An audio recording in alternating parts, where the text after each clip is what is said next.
the steps that you should be doing when you want to do motion analysis through impacting? Anybody?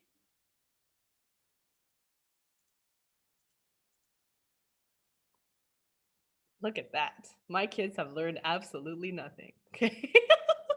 Oh, William, go for it. Take a stab. It's better than nothing. The motion preparing thing, like Yes. the motion So how level. do you do motion analysis through impacting? What are the steps that you should be doing for that? So you first have to list all the actors, right? Yes. Then you decide the priorities of the actors, and then you list the impacts of all the individual actors, I think, and then you write the background frame or something, and then you can like prepare points or something based off of that, something like that. Very good, William. Okay. Let's impact for each, and then rank order, and then for extrapolate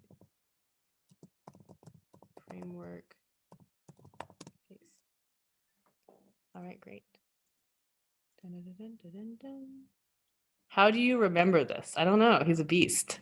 Or he was just listening, Nina. Okay, I'm kidding. All right, and then let's talk about argument. Okay, so how should you be impacting on an individual argument level? Anybody? Anybody? Anybody? No dust. No dust. Claymore and impact. William again wins the round. Yes, first is Claymore and impact. I'm gonna see if anybody else knows. Maybe okay, just give people a moment. All right, guys. So yeah, William gave you guys the first one, Claymore and impact. Okay, so how do you do an impact in the Claymore and impact, guys? What are the steps that you do? Anybody? Anybody? Explain. Yes, good, Melia. Very good. That's the first step. All right. So the first step is you explain. Explain what though? Explain your warrant, right? Explain your warrant. And then what else? A second step? Tie what to what?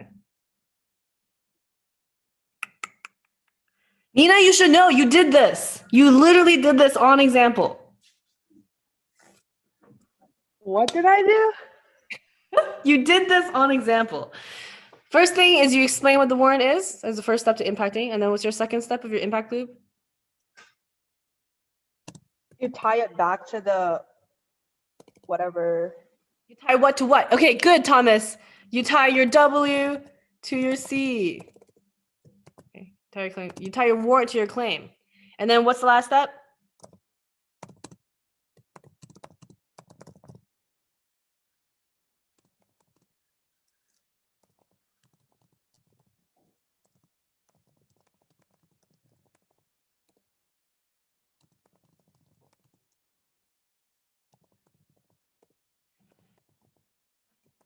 I think I spelled necessary wrong. Necessary. Two C's, two S's. Okay. All right. Great. So first you explain your motion, like Amelia said, and then you tie your warrant. Sorry, you explain your warrant, like Amelia said. You tie your warrant to your claim, like what Thomas said, and then you tie your claim to your motion, right? Okay. So you can do like impact loops on top of loops. So if you have like a secondary impact loop on a primary impact loop, you wouldn't be tying your thing to your motion. You would be tying your impact to your previous impact, right? So you would do that. Good. All right, now we're going to move forward. Yes. Ying. Oh, shoot, we're over time. Ying. Hello? Yeah, she clicked on the wrong button. Oh, she clicked on the wrong button. Okay, great. All right, we're going to go super quickly then through the case because I do want some of our high-level debaters to get something out today. And we're going to go very, very, very speedy through this. Okay. We're going to talk about on a case level, and what you use in BP and world style is you call it, there's another name for this. There's a specific name for this called weighing. Okay. So when you're in a BP round or when you're in a worlds round, people are like, okay, let's look at how these two issues compare. Okay. So when you're in a BP round, or what if you have done British parliamentary and you hear the judge tell you things like, but you did it, that wasn't comparative, okay? Or it was like, oh, you didn't weigh that enough. This is what they're talking about, okay? Is that you weren't able to compare what happened on both sides of the battle and then look at how each issue comes head to head with each other and why it should tip onto your side or why it should tip onto your other side based on the impact of this, okay? So impact as it applies to a BP round or to a worlds round, is specifically used with the language of weighing. And there are multiple ways that we can do this. All right. I'm just going to go through this. And then who lost the round? Jacob should prepare and he'll quickly go through and do stuff for philanthropist. And then we will end. Okay. Wait, what? Right. So I just like weigh a case? Let me give you the methodology first, and then you can pick and choose what you want to use, okay, for your topic. Like do you give me an argument and I try to like outweigh it with another argument, or No, you'll give me one argument on pro and on con, and then you can weigh those two arguments using one of the techniques I'll show now. okay. Yep. I'll let you know what you're doing when you're about to do it, okay? So there's multiple ways that you can weigh a case, okay? So weighing at the core, like the function of weighing is to help your judges decide what matters in the round, right? It's technically the same usage as a framework in a PF debate. Because in a PF debate, you have to like compare frameworks, right? And see which framework matters. Again, what does framework mean? Framework is just the order of impacts as it applies to the stakeholders, right? So like you're trying to weigh how much this thing matters for how many or what types of people, regardless of what debate style you do. And so when we're moving on to weighing though, there's a couple of very specific things you can use to prove each of the weighing mechanisms. The very first one is magnitude. Okay. This is also the most straightforward one. Magnitude. Okay. Magnitude, just how big. Okay. So for example, pro comes up and says, let's use the philanthropy topic, right? So this house believes that philanthropists should donate to environmental protection as opposed to poverty alleviation. It should be like environmental protection has like kills 1 million people every second. And then you're like, poverty alleviation only kills 50. Okay, so that's magnitude. It's like sheer number of like numbers. Magnitude is very explicitly a utilitarian type of mechanism. Second, you can weigh on probability. Okay, so that's like, okay, I'm gonna type this resolution here so people know what I'm talking about. This house believes that. Philanthropists. Oh, I was gonna run into my words. Philanthropists should donate to environmental. Gonna be fast. Protection as opposed to poverty alleviation. Okay, great. This is what we're talking about, guys. All right. So the second thing that you could talk about is probability, right? So the probability means, okay, so magnitude is the sheer size of this impact, okay? Like, oh, this is, 10,000 people. That's 20,000 people. Great, okay? Probability is the likelihood of this impact actually happening the way it's supposed to happen, right? So be like, okay, well, like when philanthropists donate their money to poverty alleviation, that's obviously not going to be as impactful because they're going to try to put their money towards poverty, but then poverty is not going to be eliminated because poverty is caused by people thinking poor. It needs a whole infrastructural change. It's not just money, whatever. But if you put money into environmental protection, it will actually be better because more money donated to science will come up with better research, which will make the environment better. Or more money towards this giant machine that sucks in CO2 is just going to be more CO2 sucked in, right? Or like more money to plant trees just equals net more trees. Okay. What is among us? Void. Okay. So the second is probability. The third is time frame.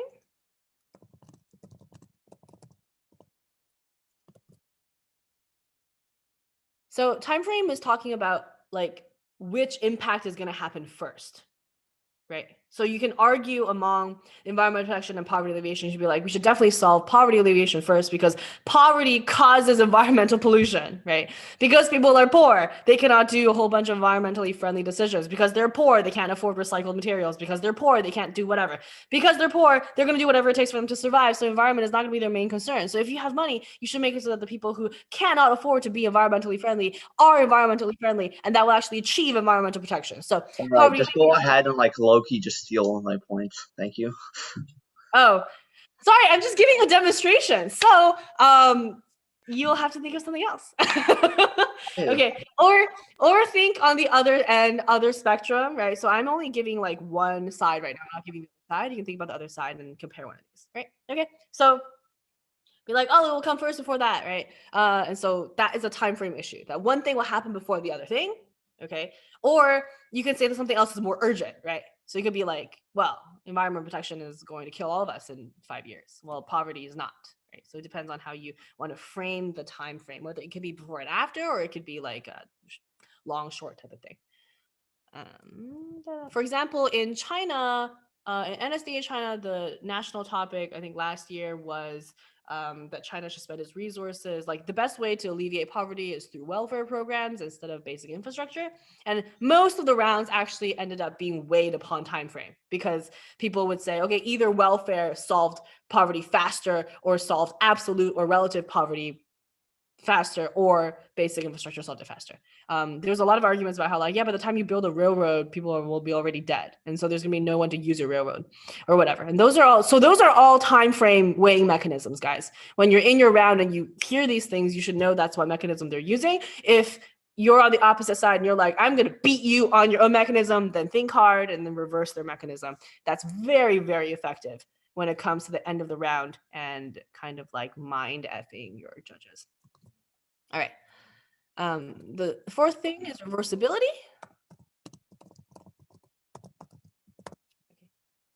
So there's some things that are irreversible, right?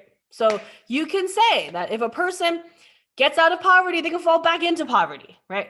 So that's why it's not impactful to donate it to poverty alleviation.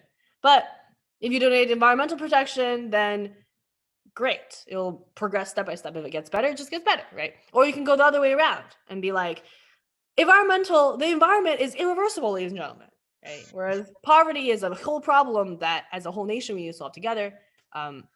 You could say, like, technically that poverty will kill people and death is also irreversible, but that's also kind of extreme.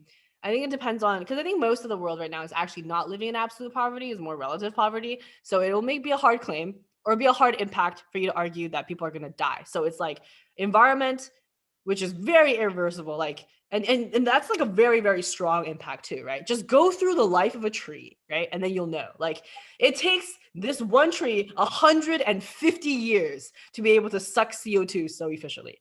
And because somebody wants to, like, you know, play with their phone and needs 5G internet, we cut down this tree. And now it will take us 150 years to get back that one little sprout of CO2 sucking, right? So these are examples of how you impact that.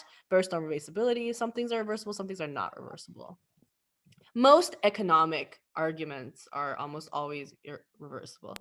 A lot of social activism and practical ethics topics are not reversible. Like euthanasia is an example where the reversibility impact is very strong, right? It's like, oh, but like, we'll make sure that it's very safe, that people are not going to just, you know, doctors are not going to be like, yeah, I want your organs. So yeah, this person agreed to euthanasia. But then the other side has a very strong reversibility like impact, right? By saying that like, yeah, but we can't run that risk.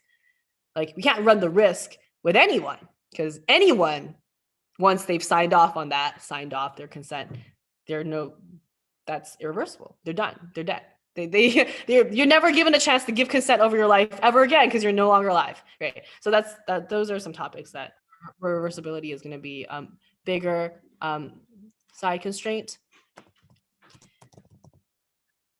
Are people coming into my class now? Constraint.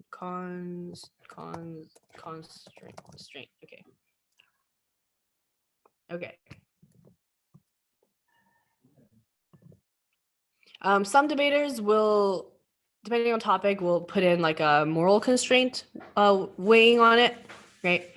So that for this topic is stronger for poverty alleviation than opposed to environmental protection, because like you protect the environment, so ultimately you protect human lives, right? Whereas for poverty, you're already protecting human lives. So moral constraint is sometimes you can play this sometimes where you can say that like the judge, you have a moral obligation to weigh this issue on our side, right? So I don't know. Let me think of something that has a perverse incentive.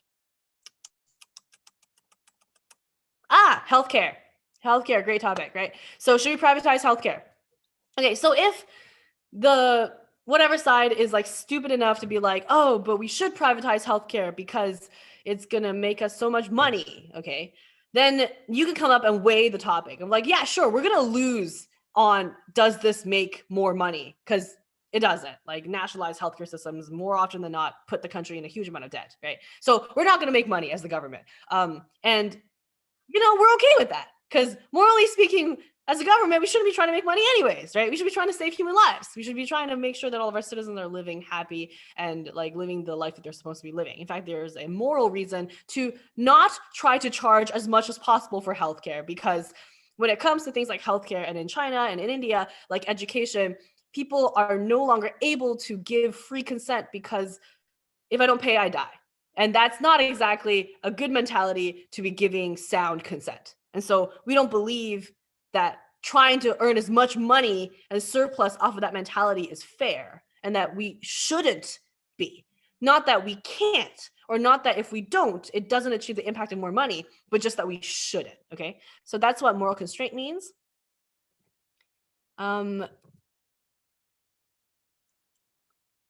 Yeah, I think those are your most popular ones. All right.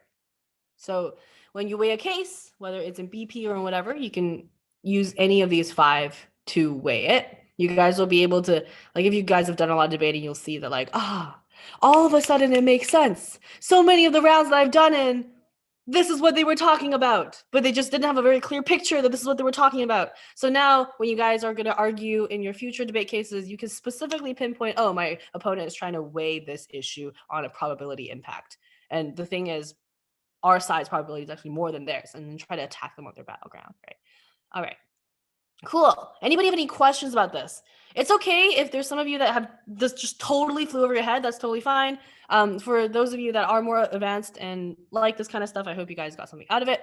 We're going to have Jacob come up and do an example for us, and I'll give him feedback. So Jacob, what I would like for you to come up then is for you to come up, give either, there's the time, maybe just give one argument. And then when you're giving the argument, talk about what the other side said on the same issue, right? So you need to pick one issue. It has to be the same issue. Like if you're going to talk about like for environmental protection versus poverty alleviation, if you're going to talk about money, talk about money. If you're going to talk about like rights, talk about rights. So we're going to talk about like whatever it is you want to talk about that, but then use one of the main mechanisms that you use to deliver it. All right, well, I have no idea what to do, so let's jump into this. Okay, well, all right, I'll do that argument then.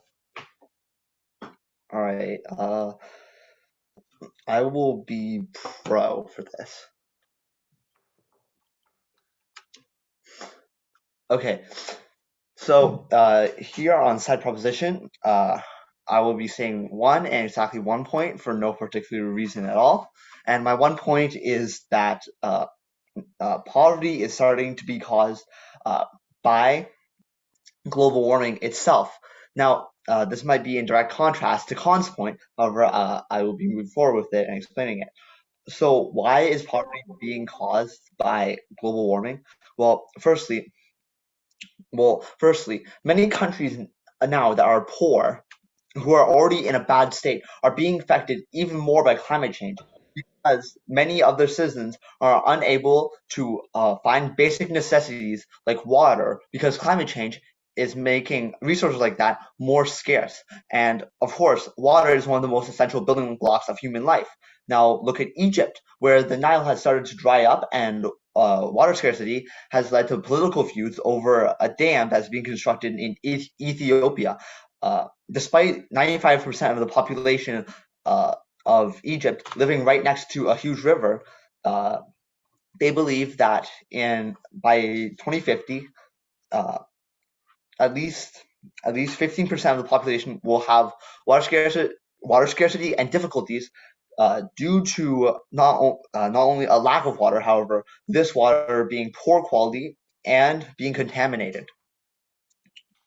And this could lead to people having to spend more and more on water purification, and for the government to spend more, and thus be able to and thus the government would be less able to address poverty in itself.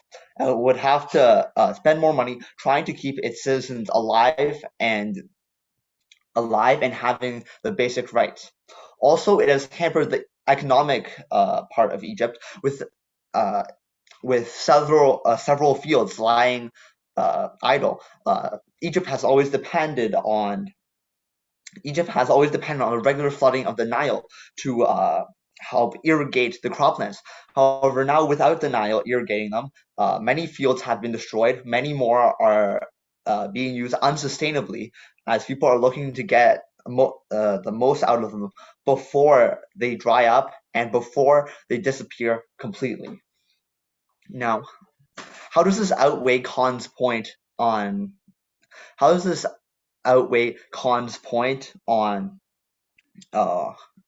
is really more of a, okay, how does this outweigh Khan's point that poverty is actually, this is a refutation. Okay, well, how does this outweigh Khan's point that in fact that poverty is causing climate change? Well, firstly, Okay, yeah, no worries. Let me give it to you then. Okay, it's so more of a refutation.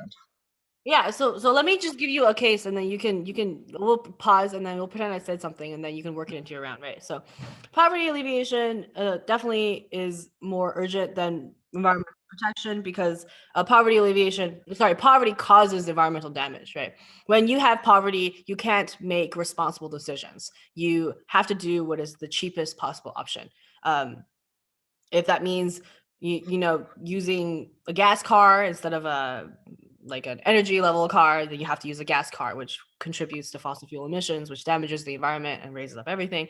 If you have to use unsustainable methods to do your work, you would do that. If you have to be in industries that produce a lot of environment, you will do that. If you have to use a plastic bag instead of a fabric bag, you use the plastic bag. You have to do whatever option is cheaper. So until all of our economy and until all our world can be oriented to produce cheaper alternatives, there's no solution to poverty creating environmental damage. Poverty will always be the source of environmental damage and will continue to create more and more environmental damage. And so it's no use trying to save environmental damage, because you're trying to save the effect and not the source. If you alleviate poverty, you end environmental damage, because people can choose to make responsible decisions. They can willingly and purposefully lower their economic footprint. Poverty is not just a habit of action, it's also a habit of mind. When you're impoverished, you don't have the luxury, the calories in your head to think about what's good for other people, what's good for the world. You can only think about how to survive. And far too often in our world, those who are forced to think about survival are the ones who are most exploited on their ability to make less healthy decisions for themselves and for others. And then that creates a vicious cycle in which the source and the push for bad environmental decisions will always be underlying the cycle. Okay, so that's the argument that Khan gave, and then you can go back to weighing. Can't really. Oh gosh, I'd like to give a refutation, but I can't do that here.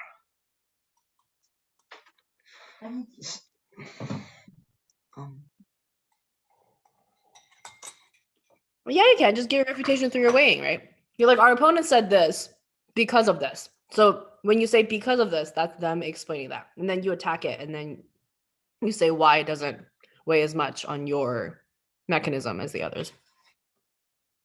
Well, I mean, Yeah, no, this is kind of direct refutation. But what I wanted to say was just that the reason that these people are unable to the reason that people are unable to go and make out the best decision, even in richer countries, is that the environmentally friendly option is still more expensive.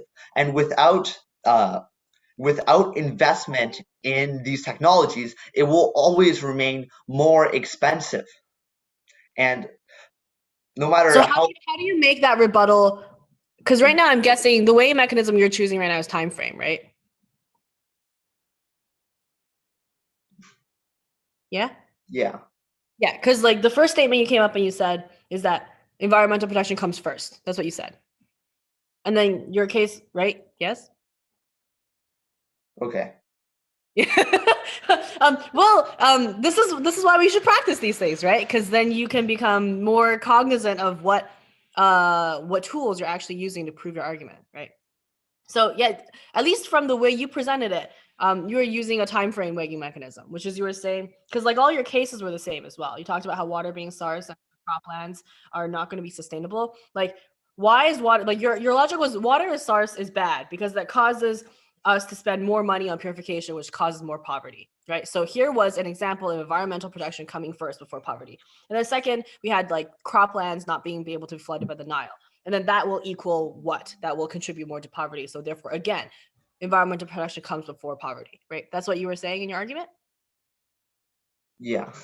Yeah. So that's an example of the time frame weighing mechanism where you're trying, and so if you can note, I use the exact same argument as an example, right? So what I said, the first thing I said coming up is like poverty alleviation comes before environment, right? That's what I said because I wanted you to weigh the two. And so the rebuttal you gave was really good to that argument, right? Which is that like it's because we don't have more environmentally friendly options that people can't afford to buy environmentally friendly options, right? How can you like tie that back into a time frame like weighing mechanism? Because like you said, it is a direct rebuttal, but you can still rebut on your mechanism. And like you could still tie it back to the thing you were talking about. So it doesn't seem like too out of the loop. You think for a moment? Yeah, like I want, like the idea in my head is just to say, well, without investing in environmental needs, like these countries will still suffer of poverty. But then that's just sort of restating my point, honestly. Like the environment comes first because without a good environment, basic human rights are harder and harder to meet. But could be, but that's just my Yeah. point. So no. That's good. That's actually you're getting it. That's the whole point of a weighing mechanism. Like the whole point of weighing is because it's like a scale, right? Like you add something onto your side, and then the other team adds something onto their side, and you're like, no, actually that goes on my side, right? So that's exactly what you just did, where you're like, no, what you just said is exactly why, like Julia, that's exactly like, thank you, because you just proven exactly why we should be spending money on environmental protection first. Because if companies don't have the subsidies to produce cheaper, environmentally friendly bags, or if like Tesla didn't get a huge amount of subsidies from the American government to produce their electronic like cars, like there's no way people can afford them. And so people would never be able to find environmentally friendly options, which would continue to make them impoverished. And not only make them impoverished, will make the environment even worse while they're impoverished. So if we really wanted to get to the head of the game, is that we should be spending this money, injecting it either into direct environmental protection projects like the water or the croplands, or investing it into the environmental industry, environmental commercial industry, so that there are more environmentally friendly options at a lower price available to individuals. Does that make sense? Do you see what I Yeah. did? Right. Yeah. So that's exactly how you weigh in a debate round, right? You just take the point that they have and you're like, hey, judge, no, that point comes over here. Okay. So that's the whole point of what weighing means. All right. Did you have anything else you wanted to give on that argument, or you're good? No, I'm good. That was great. Awesome job, Jacob. Okay. Did you have fun? Was that great? See, that No. was yeah. So when you guys are in rounds in the future, thank you, Jacob. When you guys are in rounds in the future, that's what you should be doing near the end of your speech. If you're in a British parliamentary round, if you're in a world style round, this is very fundamental, very basic skill sets that you should be learning. How to weigh arguments when you get to the end, right? Because like what we just demonstrated there, in your whole round, you're going to have a whole bunch of arguments come up, right? Like me and Jacob just talked about one argument.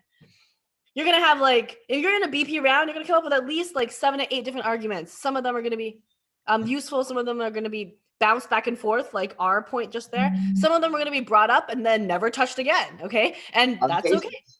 Yeah. What? Isn't that like a hung case? What do you mean? I don't know. I just have a distinct memory of having to do a challenge card with that. Oh, yeah. A hung case is where you don't impact it, okay? A hung case is where you spread the impact on 2 speakers. So you have like 1 point and the first speaker gives this point and then the second speaker gives like the impact for that point, which is a hung case. And you definitely want to avoid doing that, okay?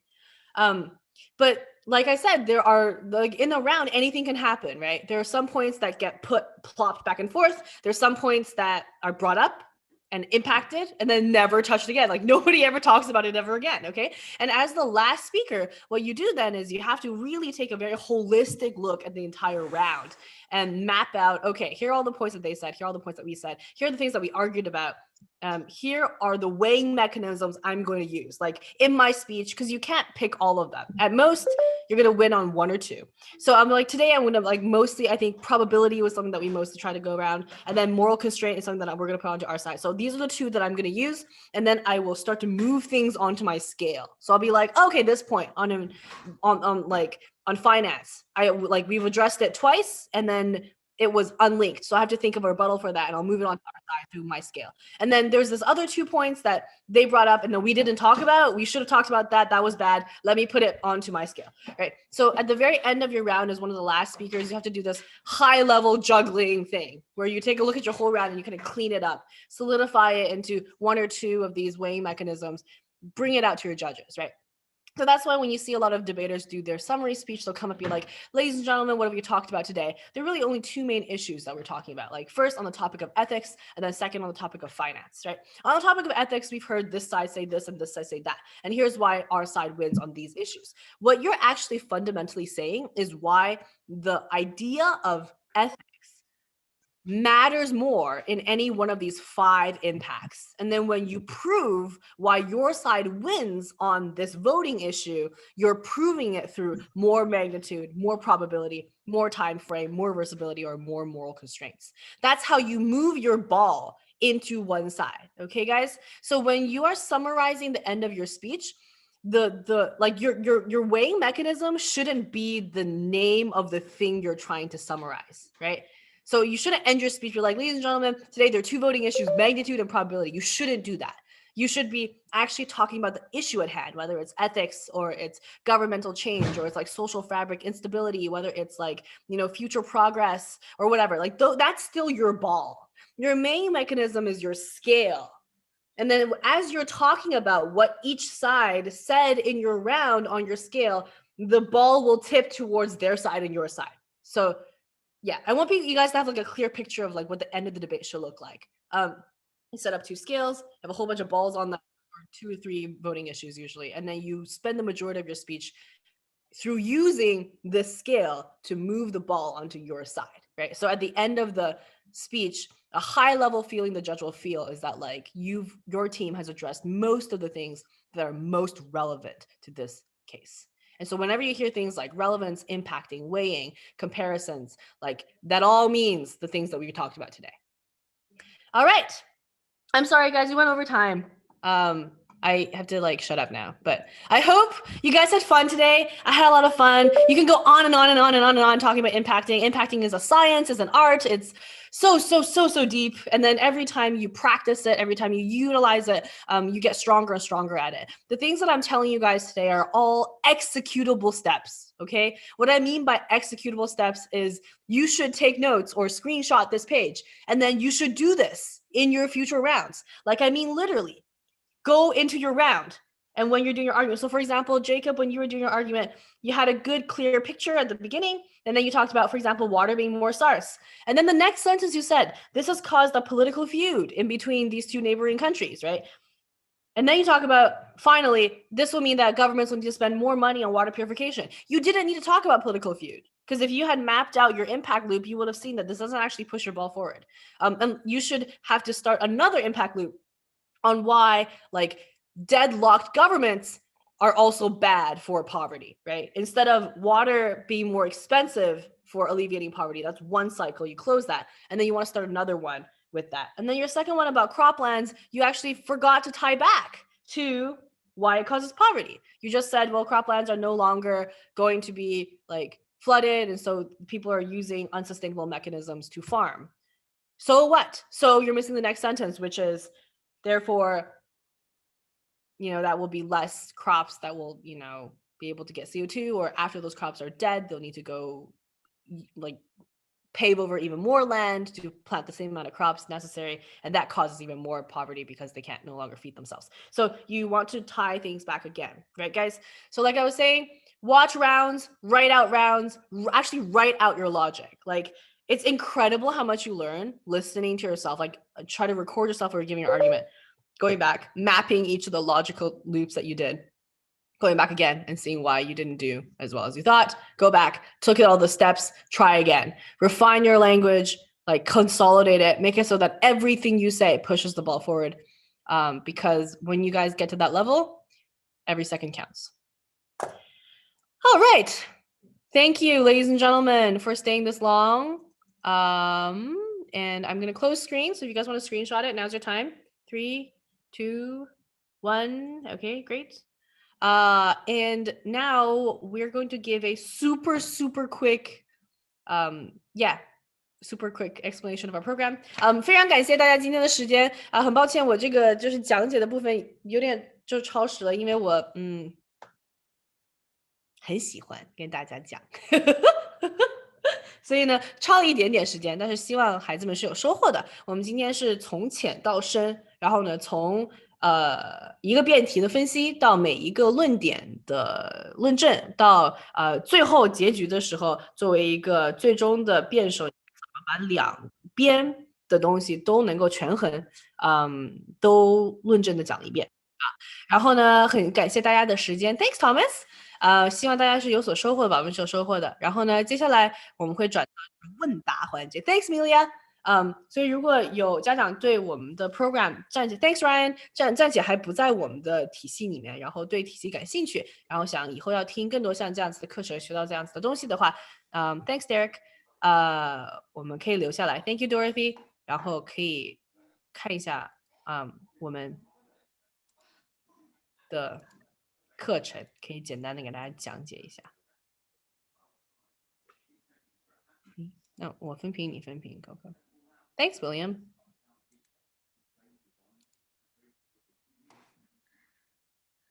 Julian 老师分屏，我来给大家一个那个可以发言的那个权利，我给大家发那个，大家可以发言。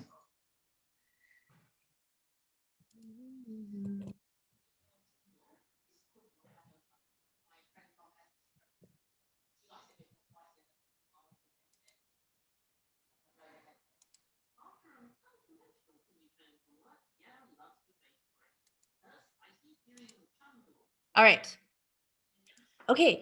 所以我们，然后呢，if you have any students here and you are interested in our program, you can feel free to call your parents over and they can listen. 如果有任何家长的话，现在你们好，我是九个老师，然后有任何关于我们课程的问题的话，现在可以问我。我简单给大家介绍一下吧。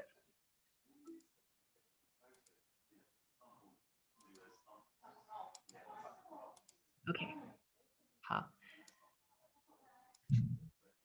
我们是一个国际的演讲辩论的教育公司，然后我们就很喜欢演讲辩论，一直喜欢演讲辩论啊。我们觉得你能来，那就说明这一集这页就不重要。演讲辩论的孩子通常都知道演讲辩论重要。我们就是最喜欢演讲辩论，还是很简单的说一下我们的理念，就是我们喜欢演讲辩论，因为我们希望就是觉得孩子们会因为这个获得自信、自知和自我争取。这个是我们觉得教育应该赋能于孩子最重要的一些能力和使命。自信是很基本的，就是我怎么样去展现我自己，即便我完全不自知，我也不希望这些机会从我身边就是擦肩而过。然后呢，自知是你学演讲辩论学了一段时间之后的第2个阶段，因为呢，辩论呢会让你去接触各种各样的话题，比如说今天我们就聊到了，就是慈善家是应该把他的钱给用来给环保还是用来给扶贫啊？这就是我们今天聊的一个话题。第2个话题是，我们该不该允许人类克隆 ？OK， 这些就是要涉及到这些话题的，会需要大量的，比如政治啊、经济啊、历史啊，然后呢，哲学、心理学的一些基础认知。然后呢，作为一个演讲辩论的选手，你这些东西都得学。然后我们的体系里面也会帮他们去补充。所以呢，自知是第2部分。他在打完辩论，就是孩子们先开始打辩论的时候，就会遇到一种迷之自信的状态，就是哇，我干什么都可以。然后呢，哇，我自己说的好有逻辑啊。然后呢，他慢慢会变成一个自知的状态，就是我是谁啊？我为什么是这样子的？我为什么会想？比如说，我看人类克隆，我个人是支持人类克隆的。那我支持人类克隆的时候，我有考虑过这个结果是什么吗？这个在世界上的实时的效应、真实的效应是什么吗？这些呢，作为一个辩论者，我都会有所了解。然后呢，在这个过程当中呢，孩子们会塑造自己的三观，会塑造自己的很多的知识啊和能力体系，都是围绕着辩论和演讲的这一门艺术。最后自我争取，自我争取是建立在自信和自知之上。自信是能够让你